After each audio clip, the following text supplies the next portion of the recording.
Welcome to Sir Win's Accounting Lectures. Today, magkakaroon tayo ng pen and paper video problem solving patungkol sa lecture 02, Share Dividends. Actually, nasa description ng video lecture na ito yung mismong problem under discussion. Kung gusto mong sagutan ng solo at balikan ang lecture na ito kapag tapos ka na, mas mabuti. Kasi, ang accounting ay natututunan not by mere listening but by you doing the problem solving. Pero kung may sagot ka na nga, simulan na natin. So again, Lecture 02, Share Dividends, and here is our problem. A vanilla company revealed the following chronological transaction. At nandito na nga yung ating transactions. So the requirement is prepare journal entries to record the transaction. So we answer December 4. Ayan, diretso na po tayo sa problem solving. Ang banggit dito, purchase 80,000 ordinary shares par 10 pesos at 50 pesos per share as long-term investment. So basically, nag-invest siya sa equity securities. That's why we debit investment in ordinary equity securities. And we credit cash for the amount of its investment. Sabi, bumili raw siya ng 80,000 shares at ang value ng isa ay 50 pesos. So 80,000 times 50, we will get 4 million. So again, debit in investment in ordinary equity shares, securities for 4 million, and credit cash for 4 million. Let's move on. December 5, receive a share dividends, which is yun na nga yung ating topic, share dividends, of 1 share for every 4 shares owned. Nakatanggap tayo ng stock dividends, same class. Kasi ang investment natin ay ordinary share, at nakatanggap tayo ng share at walang sinabi kung ano, so malamang katulad lang din yan ng ating investment. So again and again, okay, nag-invest tayo sa ordinary share, nakatanggap tayo ng share dividends with the same class, ordinary share din. Ang tanong, anong entry kapag kaganon sa December 5? The answer is, there will be no journal entry because hindi tayo pwedeng mag-recognize ng income kahit nakatanggap tayo ng dividends. By definition, when we say income, it means increase in resources. Resources is asset. Sa pagkakataong ito, ang ating natanggap ay share, which is an equity. There is an increase in equity, not asset. Therefore, it is not an income. That's why there is no entry. Okay, sana po maliwanag yung concept na yon na ang income, ang dividends income ay kung sakaling cash dividends or property dividends lamang ang ating natanggap. Kung sakaling equity dividends katulad ng share dividends, walang asset, therefore walang income kasi nga equity na nga siya. Anong gagawin natin tuloy pagdating sa December 5? There will be just a memorandum entry. I-explain lang natin kung ano ang nangyari dun sa natanggap natin na dividends. So, isulat na lang natin, gawin na lang. So, receive, kasi nakatanggap din naman tayo ng dividends. Receive how many shares of dividends? Kasi ang sabi dito, we will receive 1 share for every 4 shares owned. So, we have here 80,000 shares. At kada 4 makakatanggap ng isa. That's why we divide it by 4 times 1. O, diba? 20,000 din yung lalabas. So, again, we receive 20,000 shares as share dividends. Ayan na, nagkwento ka na. Iyan na po yun.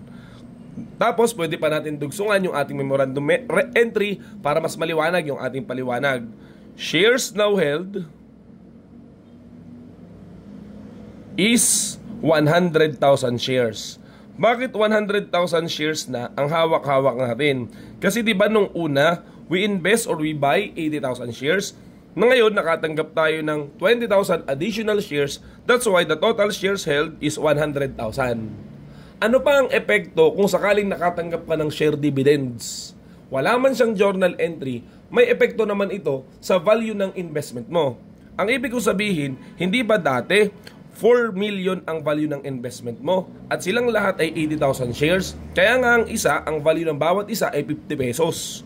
Ngayon, dahil nakatanggap pa ng 20,000 additional new shares nang wala kang inilabas na kahit magkano, tumaas nga ang shares mo ng 100,000, therefore, may effect siya dun sa cost per share ng investment mo. What I'm trying to say is, yung 4 million na total investment mo na dating dinidivide sa 80,000 will now be divided by 100,000, the total number of shares actually held today.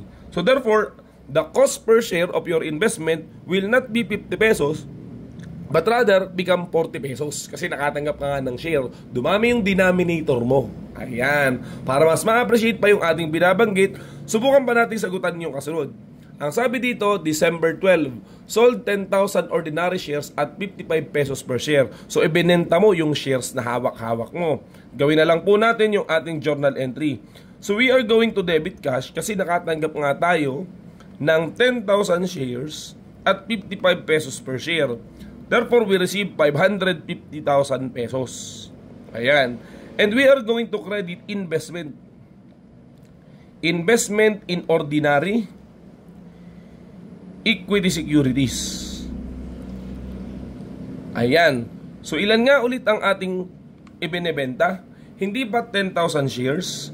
Kung sakali na dating cost ang gagamitin mo, which is 50 pesos, it will be 10,000 times 50. Pero yung binabanggit nga natin kanina, because of the share dividends, we receive new additional shares without cost. That's why yung cost per share, yung average cost per share, will now not be 50 pesos. Yung original, hindi na 50. But rather, magiging 40 pesos na lang. Kasi nga, 4 million divided by 100,000, yung nasolve natin kanina, na 40 pesos. At yun na nga ang magiging puhunan nung ibinebenta mo na 10,000 shares. So again, 10,000 shares times 40 pesos, that will be the credit to investment in equity ordinary shares, okay? Amounting to 400,000. Hindi yan balance. Kaya therefore, meron tayong gain. Gain on sale of investment. Okay? Magkano ngayon ang ating kinita?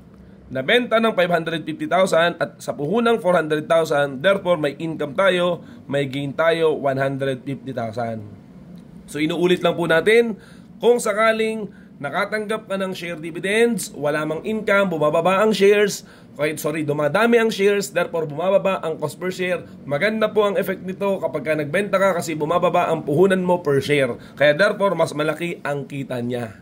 Ayan. Let's move on with December 22, the last transaction. Ang sabi dito, receive 10% share dividends in the form of preference share. The market price of ordinary share this date is 60 pesos and the market value of preference share is 40 pesos. So what have we observed? Nakatanggap na naman tayo ng share dividends. Therefore, wala ulit income. Kasi nga hindi nga asset ang natanggap. Share nga kasi. But this time, comparing with what happened in December 5, wherein noong December 5, ang natanggap mo ay same class of share, meaning ordinary ang investment mo, ang natanggap mo ordinary din. Pero sa pagkakataong ito, ordinary ang investment mo, ang natanggap mo ay different class. Preference share ang natanggap mo. Now, anong gagawin natin doon? Will there be a journal entry? The answer is yes. Not because you are recognizing an income, but rather because you are reclassifying investment. Hindi ba't nakatanggap ka ng preference, ay ang investment mo ay ordinary. So you have to transfer the cost of investment of ordinary share going to the preference share. Okay? Para mas maunawaan, gawin na lang po natin. So again, we are going to debit investment in preference equity securities. Kasi preference share naman talaga yan, yung natanggap mo. And you are going to credit investment again. But this time, investment in ordinary equity securities. O bakit po nagde-debit ng preference? Kasi yun yung natanggap. Nagke-credit ng ordinary. Kasi nga magre-reclassify ka. You have to transfer the investment value from ordinary going to preference. Hindi nga kasi pwedeng magkaroon ng income dahil nga natanggap mo ay equity at hindi nga asset. Now, the next question is, how much? Magkano yung ililipat from ordinary to preference? The answer is, you have to do an allocation. Ang ibig sabihin, aalamin natin ilan ba yung remaining shares natin sa ordinary. Hindi ba't nung una 80,000? Nakatanggap tayo ng 20,000, kaya naging 100,000. Then nagbenta tayo ng 10,000. Therefore, ang remaining ordinary shares is how many? 90,000. Ang sabi dito, nakatanggap tayo ng preference share. At sabi, 10%. Meaning, 10% ng 90,000. O gamitan pa rin natin ang calculator. 90,000 times 10%, we receive 9,000 preference shares. Ngayon, magkano ang market value ng mga yan? Okay? Ang sabi dito, yung 90,000 ordinary share is valued at 60 pesos. So, 90,000 times 60. So, we will get 5,400,000 yung market value niya. And then, yung preference naman, 9,000 shares at ang market value niya ay 40. That is 360,000. Yan yung gagamitin natin sa allocation, yung kanya-kanyang market value. Since parehas naman sila na asset, parehas silang investment, so therefore, fair market value ang base allocation, best allocation I mean.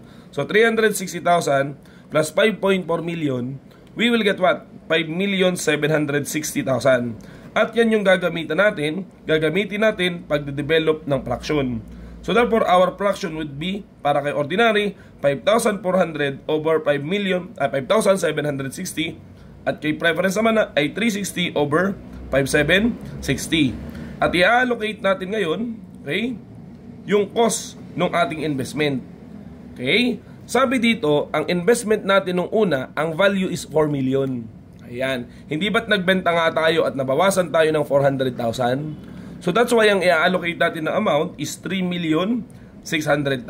Magkano ngayon dito sa 3.6 million ang lilipat mula kay ordinary going to preference? So simple lang yan. Multiply mo lang dun sa fraction kasi yun na nga yung ating allocation basis. So 3.6 million times 5,400, yan, divided by 5, okay, hindi na naman abot. So therefore dito muna tayo sa fraction. 5,4 divided by 5,760, yan po yung kanyang percentage.